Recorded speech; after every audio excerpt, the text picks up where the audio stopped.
Olá, começamos pela TVA mais uma edição do Fala Deputado, o programa onde você acompanha as ações e as atividades dos parlamentares da Assembleia Legislativa de Santa Catarina. Nosso convidado de hoje, o deputado Serafim Venzon, do PSDB, que é presidente da Comissão de Defesa dos Direitos da Criança e do Adolescente e também da Comissão de Trabalho, Administração e Serviço Público, ambas aqui da Assembleia. Deputado, obrigado pela presença. Eu que agradeço a oportunidade de estar aqui contigo, Marcelo, e chegar a tantos lares de Santa Catarina. Meus cumprimentos. Deputado, recentemente nós tivemos a divulgação de que o Plano Estadual de Oncologia vai ser colocado em prática, um plano que já vem sendo desenvolvido há alguns anos pelo Estado, elaborado pelo Estado. Inclusive, vários hospitais vão ser atendidos, entre eles o de Azambuja, lá em Brusque, que é a sua região, com a possibilidade de realização de cirurgias de câncer, né? Qual a importância da implantação deste plano para a população catarinense? Então, a gente deve dizer que o câncer em si é uma doença curável. Em princípio, praticamente todos os tipos. Mas depende muito de quando a gente identifica, quando que começa a abordar o tratamento. Tanto é que eu também sou autor de um projeto justamente que autoriza o Estado a elaborar o PET-scan, um exame radiológico, justamente para avaliar e identificar o câncer na sua forma o mais inicial possível. Mas além de identificá-lo, nós temos que programar o seu tratamento. E resolver a questão do câncer sempre foi uma meta final do Estado, evidente, porque perturba e preocupa tanta gente. Então, desde 2014, os nossos técnicos da Secretaria da Saúde vinham elaborando um plano de ampliação do tratamento, para justamente diminuir a tal da ambulância terapia, para fazer com que o paciente do entorno de Chapecó seja todo ele atendido por lá, do entorno de Lages, do entorno de Criciúma, de Joinville, de Blumenau, de Rio do Sul, enfim, para que as pessoas possam fazer o seu tratamento o mais próximo possível da sua casa, justamente para ser mais fácil para ele chegar, para ele não ter que se deslocar tanto nas estradas, também para poder ser visitado pela família, acompanhado, enfim, né?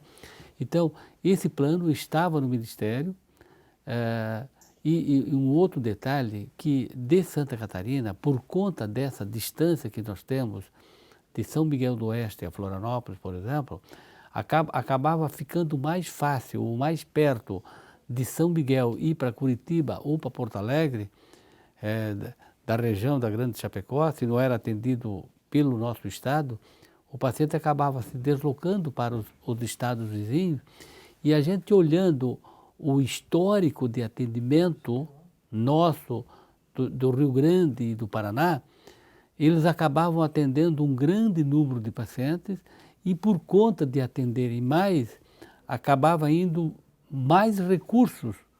Hoje o plano de contratualização do Ministério com os estados e com os municípios justamente prevê a remessa de recursos de acordo com aquilo que já fez. Quem já fez poderá fazer mais, ou poderá fazer o mesmo tanto.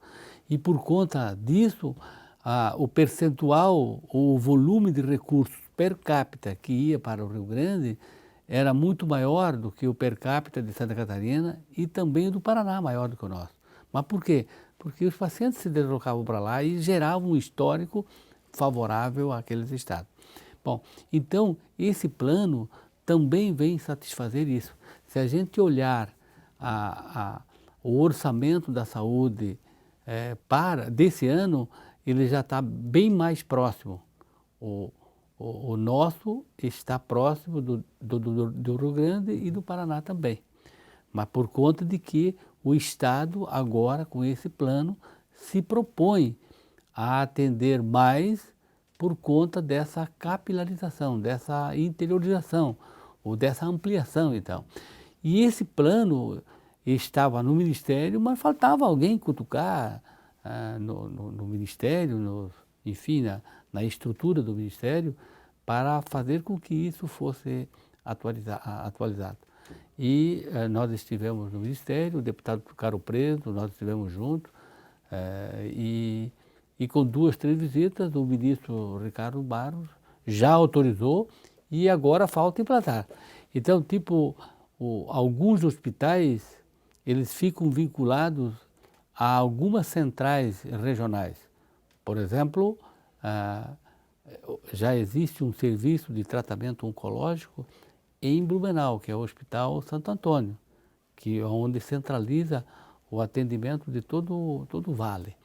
No caso, o Hospital de Brusque, o Hospital Zambuja, um hospital que, historicamente, ele já é um hospital regional, tem grandes condições técnicas de equipamentos, condições técnicas de imagem, de laboratório e também de profissionais, os nossos anestesistas, os nossos cirurgiões. Hoje eles já operam, fazem procedimentos pela Unimed, particular, por outros convênios, procedimentos de alta complexidade. Mas pelo SUS não faziam, não porque não queriam, mas porque não tinha a autorização por parte do SUS. E agora, então, com essa ampliação do plano, o Hospital Zambuja, como é o Hospital de São Bento do Sul, por exemplo, como outros hospitais em diversas regiões que foram incluídos nesse plano, e aonde já existia foi aumentado um pouco, de forma que a ideia básica é justamente conseguir atender esses pacientes o mais precoce possível, assim que tiver o diagnóstico, e atendê-los mais próximo da sua casa, naturalmente respeitando primordialmente a capacidade e a qualidade do tratamento. Por exemplo, as pessoas de Brusque, como sou de lá, as pessoas me perguntam, mas por que não traz para cá também a radioterapia? Por que não faz a quimioterapia? É tão desconfortável para o paciente se mobilizar, digamos, de Brusque para Blumenau, fazer uma sessão de químio simplesmente, mas depois da químio o paciente fica esperando, às vezes, o carro da saúde voltar, e nesse processo de espera, e por conta da quimioterapia, o paciente fica muito nauseado, com mal-estar, uma sensação ruim, né, e isso tudo é desconfortável para o paciente. Se fosse feito em Brusque, seria desse lado da mobilização mais fácil, porque ele estaria perto de casa. Mas a questão é também a questão técnica, criar um histórico para o médico. Quer dizer,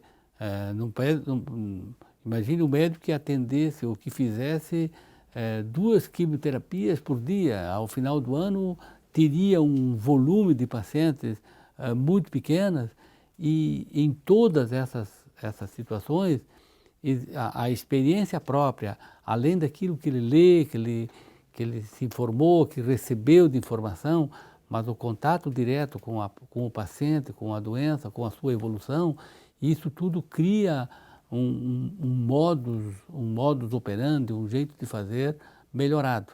E por isso que alguns serviços ainda estão mais centralizados, como é o caso da radioterapia, da quimioterapia. No começo da sua resposta, o senhor falou sobre um projeto de sua autoria que tem a ver com essa questão do tratamento do câncer, mais com relação à prevenção, né? Que é a obrigatoriedade do Estado realizar a tomografia por emissão de prótons, que é conhecido como PET scan. Gostaria que o senhor detalhasse um pouco mais desse projeto. Hoje, esse exame só é realizado na rede particular, o Estado não realiza. Qual é o objetivo do projeto em si? Na verdade, existe não só o PET scan, como outros procedimentos que exigem equipamentos mais sofisticados, que são mais caros, que exigem uma especialização, às vezes, para a operação desses procedimentos. O Estado não tem. E aí o paciente acaba ficando sem o serviço. Por exemplo, isso é na área do diagnóstico. E quanto mais cedo a gente fizer o diagnóstico, apesar do preço elevado que custa agora particular, de 2 a 3 mil. Mas se o Estado comprar esse serviço, seguramente poderá ser barateado ali a questão de 15% a 30% desse valor, justamente pelo número de procedimentos que o equipamento vai fazer. Todos esses equipamentos têm uma vida média. Então, digamos, o laboratório que tem os aparelhos, esse aparelho fizer 1, 2 exames por dia, mas ele teria capacidade para fazer 30 ou 40, o aparelho vai ficar velho 24 horas por dia, sendo usado ou não. Por isso, então, que se o Estado comprar o serviço, poderia ser, primeiro, barateava isso, segundo, fazendo o diagnóstico precoce, o tratamento é muito mais simples. E além de mais simples, mais barato e menos agressivo, com um resultado melhor. Por isso que dissemos que o câncer em si, em princípio, todo ele tem cura. A questão é identificá-lo o tão precocemente possível para que isso aconteça. E esse seria uma maneira. Mas existem outros equipamentos que o Estado tem pouco ou não tem. Por exemplo, cálculo renal, eu sou formado em 81 e me lembro que em 85, 86, enfim, a gente operava muitos cálculos do rim. Tirava a pedra do rim, né, da cirurgia de retirada da pedra. Hoje são feitos muito poucos. Antigamente se conhecia pouco de cálculos, das características, das diferenças. Como se conhecia pouco, achava-se que toda ela era para ser retirada. Então, hoje existem aparelhos que fazem a análise disso e também aparelhos que a gente pode retirar o cálculo com procedimentos menos agressivos. Só que esses aparelhos o Estado tem no HU, tem no Celso Ramos e desconheço outro lugar que tenha. Mas seria uma forma de melhorar o atendimento por parte do Estado. Mudando um pouquinho de assunto, falando sobre um projeto de lei que envolve o consumidor, mas também tem um viés da questão da vida mais saudável, que é o consumo de água.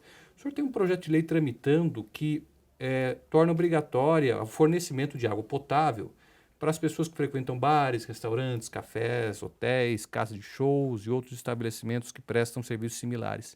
Qual é o objetivo desse projeto? Esse projeto, na verdade, aqui em Santa Catarina, ele acabou gerando uma certa polêmica, porque mas como que nós vamos fornecer água no restaurante e a água gratuitamente? Na verdade, a intenção de oferecer a água e a obrigatoriedade do projeto é para quem vende bebida alcoólica para ser consumida lá, para ser consumida no restaurante. Por quê?